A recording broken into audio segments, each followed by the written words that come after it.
As Americans ready for a rematch many don't want, the presidential race between Democrat Joe Biden and Republican Donald Trump, the best guesses as to the outcome of the November 5th election will mostly come from public opinion polls. But what do polls really tell us? Reuters politics data reporter Jason Lang explains. Polling can give you a pretty good idea of how the whole country might answer a particular question if you ask them right now. Polls tell us how the whole country might answer that question, or part of the country, or part of the population. It is less good at telling you how they are going to act in the future. Pollsters begin by asking many people the same questions. Some ask a few hundred people, others ask several thousand. The number of people surveyed is called the sample size.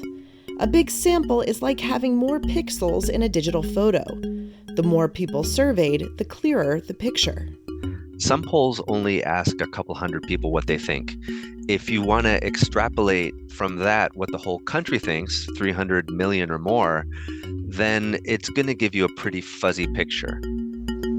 Pollsters will often include a margin of error, which gives them a little wiggle room when extrapolating the results of, say, a 1,000-person sample to the entire nation. So if you have a margin of error for a poll that asked 4,000 people what they think, it might only be a few percentage points, so that's not very fuzzy. The margin of error for a couple hundred people in your sample might be so big that the poll only gives you a general picture, but nothing precise. A big margin of error might mean that no clear conclusions can be drawn. If one candidate has a lead over another, that lead should be about twice as large as the margin for the advantage to be meaningful. But how do we know that a poll actually represents America? When you're conducting your poll, you want your sample to be representative of the group whose head you want to get into. If that group is the whole country, you want your sample to be representative of the whole country. And weightings is a way that the pollsters go about doing this. For a more representative picture, pollsters will ask people about their race, education, and other demographic information. Then they'll check that the mix of people in the poll matches the Census Bureau's estimates on the mix of people that make up the whole country.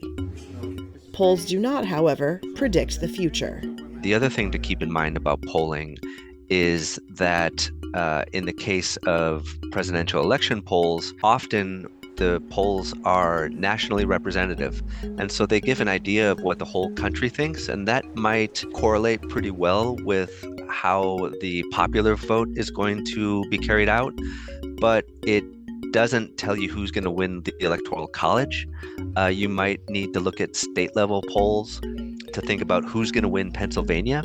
But even then, you might not have as many of those polls, and they might have smaller samples. And so it is just very hard to try to predict the future with polling or with any tool.